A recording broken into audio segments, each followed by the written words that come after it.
नमस्कार, आप देख रहे हैं पहाड़ टीवी। मैं हूं परिधि जोशी। आइए बुलेटिन से पहले नजर डालते हैं हेडलाइंस पर। जोशीमठ नगर में भालू के बढ़ने लगे हमले, 5 दिन में दूसरे को किया घायल।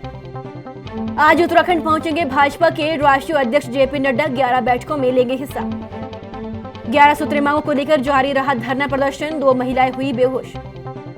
मसूरी विधायक और कैबिनेट मंत्री ने चुनाव की तैयारियों में लगे प्रत्याशियों को बताया चोर और डकैत, विपक्षों ने बताया निंदनीय। भाजपा के राष्ट्रीय अध्यक्ष जेपी नड्डा का 2 दिवसीय उत्तराखंड दौरे पर आज ही पहुंचेंगे। आज और 20 अगस्त को रायवाला और हरिद्वार में 11 बैठकों में शिरकत करेंगे। प्रदेश भाजपा ने तीनों प्रदेश महामंत्रियों को 3-3 बैठकों की जिम्मेदारी सौंपी है। नड्डा प्रदेश भाजपा की कोर कमेटी और टोली बैठक में भी भाग लेंगे।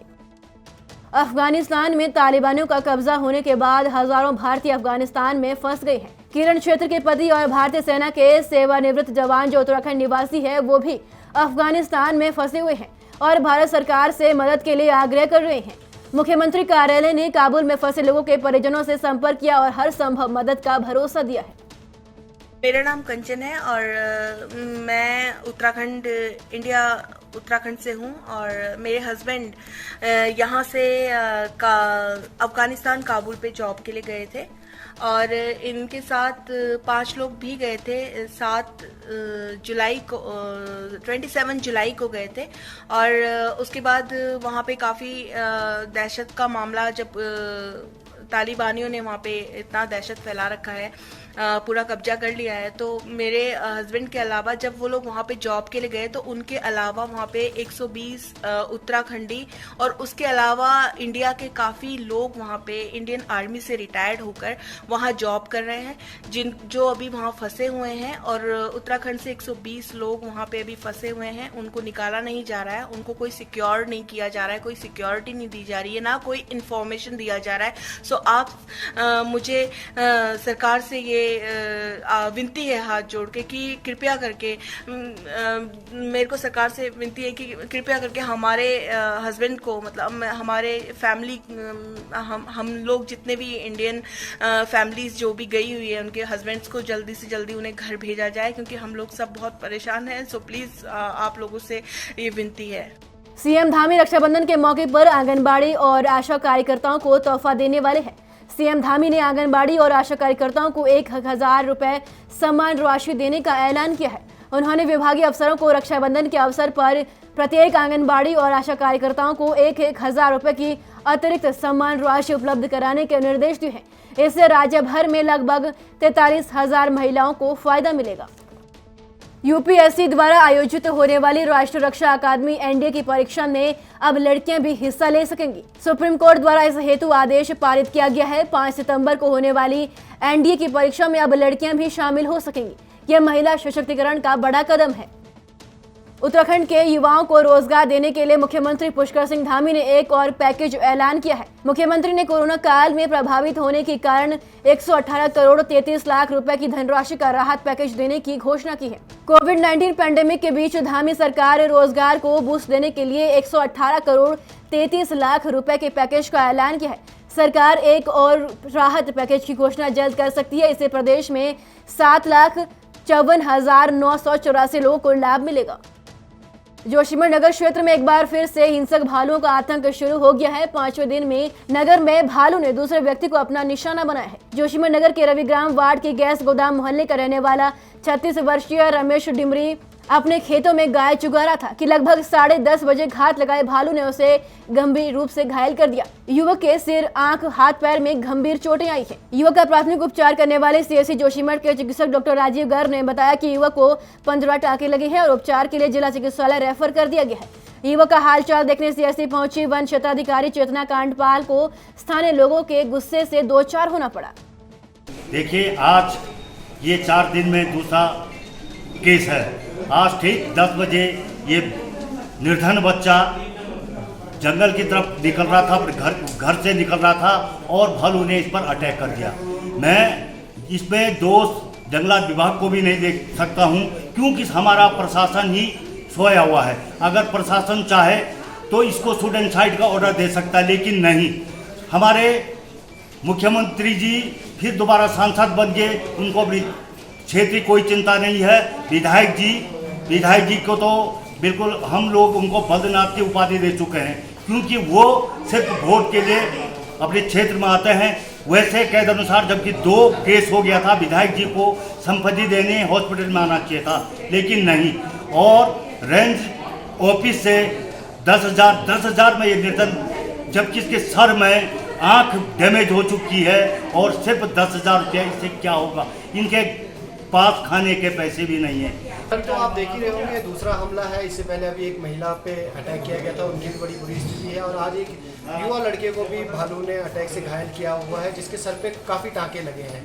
तो दिन दहाड़ी ये घटनाएं हो रही हैं। भालू मेरे हिसाब से तो पागल हो गए हैं जो, और फॉरेस्ट वाले, इनको भी देखना होगा कि 8 से 9 भालू यहाँ घूम रहे हैं और अभी तक कोई कार्रवाई नहीं की जा रही है।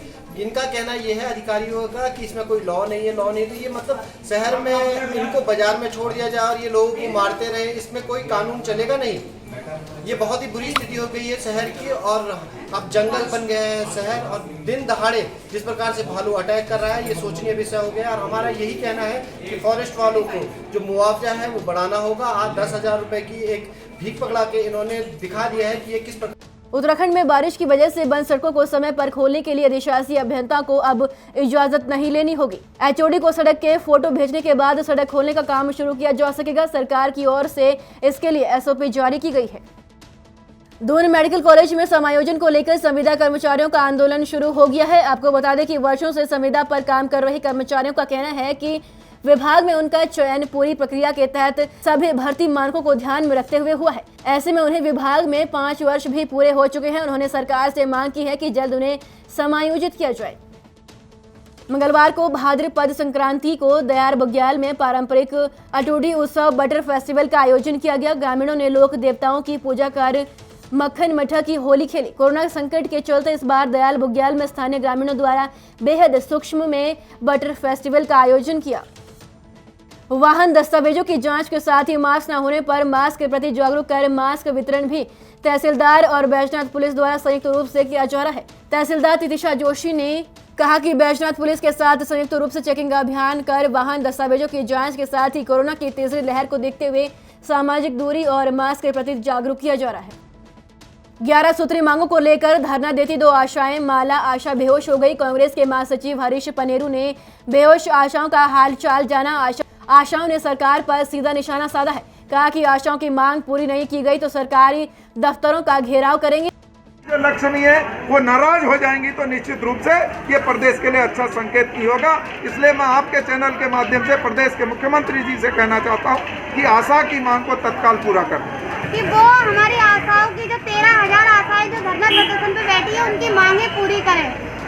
हरिद्वार जिला कलेक्ट्रेट में तैनात ट्रेजरी गार्ड ने गोली मारकर आत्महत्या कर ली। गार्ड की ड्यूटी पर मौत से पुलिस महकमे में सनसनी मची हुई है।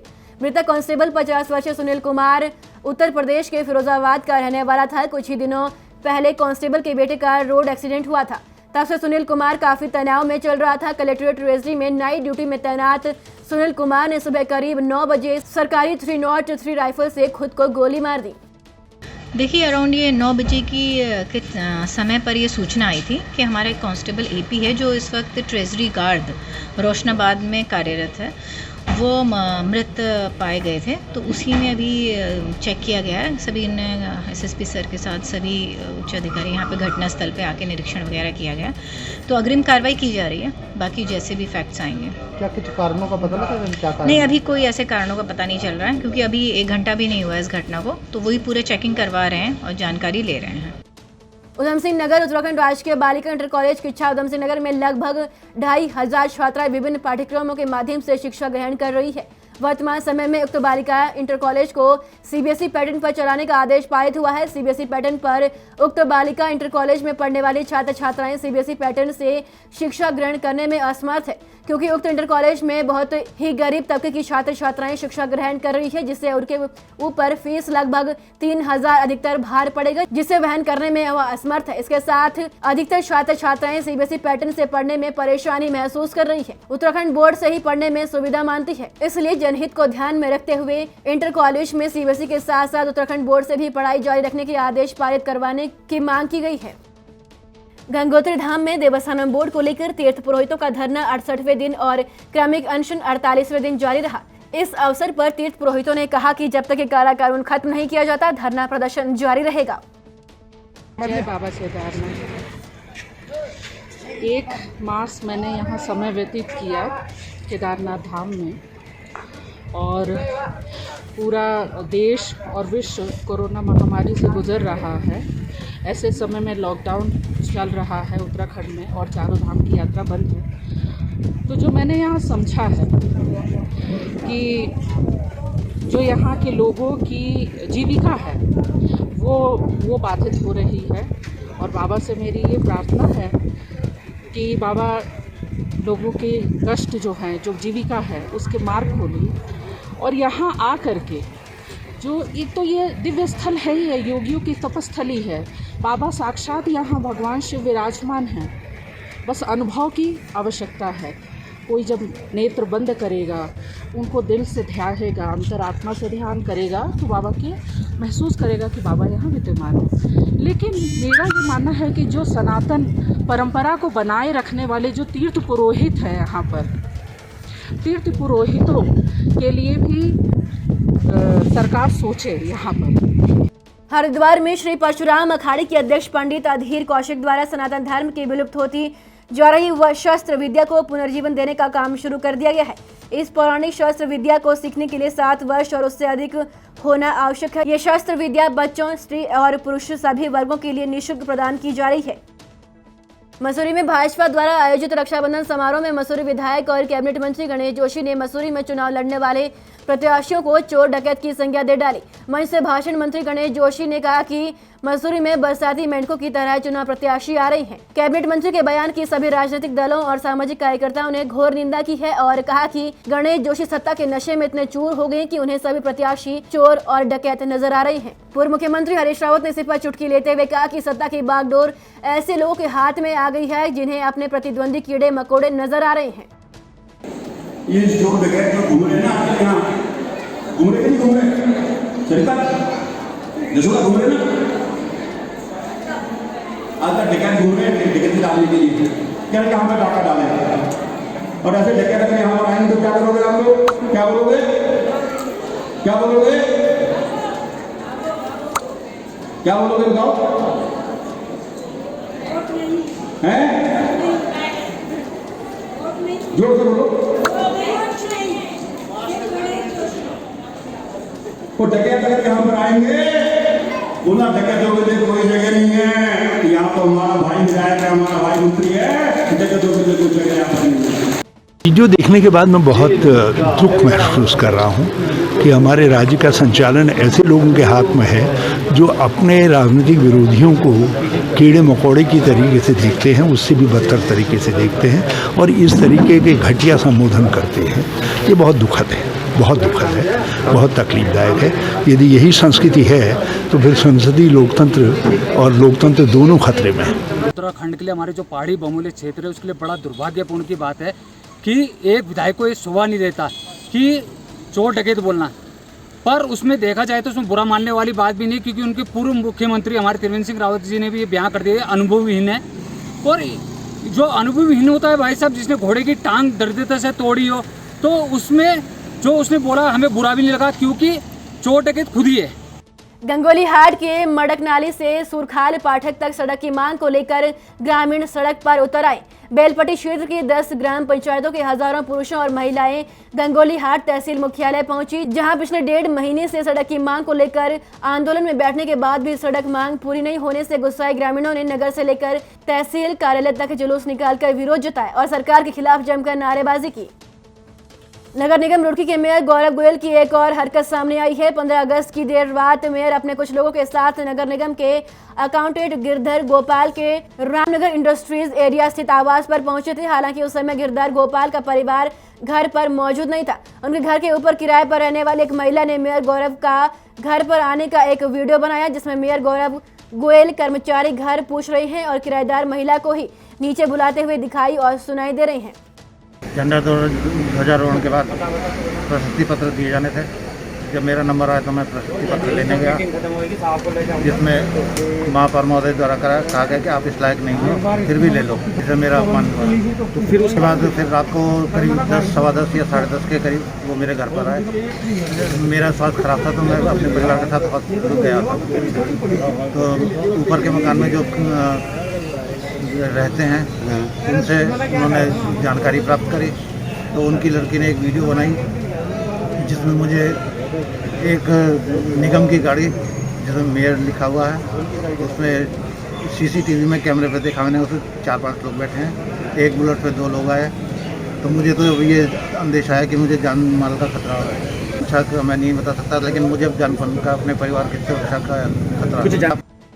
आशा वर्कर्स हेल्थ यूनियन के बैनर तले विकासखंड मुंशियारी में बीते 2 अगस्त को कार्य बहिष्कार कर धरने पर बैठे आशाओं का आज 18वें दिन भी धरना जारी रहा। वहीं आशाओं के धरना प्रदर्शन के समर्थन देने पहुंचे प्रमुख मुंशियारी भावना देवी, प्रधान संगठन के अध्यक्ष धर्मेंद्र कुमिया और विधायक प्रतिनिधि ईश्वर सिंह कोरंगा। वहीं ब्लॉक प्रमुख भावना देवी ने आशाओं के प्रदर्शन में समर्थन देते हुए कहा कि राज्य सरकार आशा बहनों के साथ अनदेखी कर रही है। अवैध मादक पदार्थों की तस्करी की रोकथाम हेतु वरिष्ठ पुलिस अधीक्षक उधम सिंह नगर दिलीप सिंह कुंवर द्वारा चलाए जा रहे नशा मुक्ति अभियान के तहत 179 ग्राम अवैध स्मैक बरामद की गई है और 2 अभियुक्तों को गिरफ्तार किया गया है। बरामद स्मैक की अंतर्राष्ट्रीय मार्केट में कीमत लगभग 40 लाख बताई जा रही है। उत्तरकाशी में भारत चीन अंतर्राष्ट्रीय सीमा पर काम करने वाले मजदूरों के बच्चों को जो कि गरीब और मजबूरियों के कारण स्कूल नहीं जा पाते हैं, उन्हें पढ़ाने के लिए बीआरओ के 72 आरसीसी के जय राहुल यादव व सूबेदार संदेश पवार ने पहल की है, जिसे बीआरओ के अधिकारियों ने भी सराहा है। उत्तराखंड की बड़ी खबरों में फिलहाल इतना ही। बाकी अपडेट के लिए हमारे साथ बने रहिए और देखते रहिए पहाड़ टीवी। है बेखौफ उम्मीद का रंग।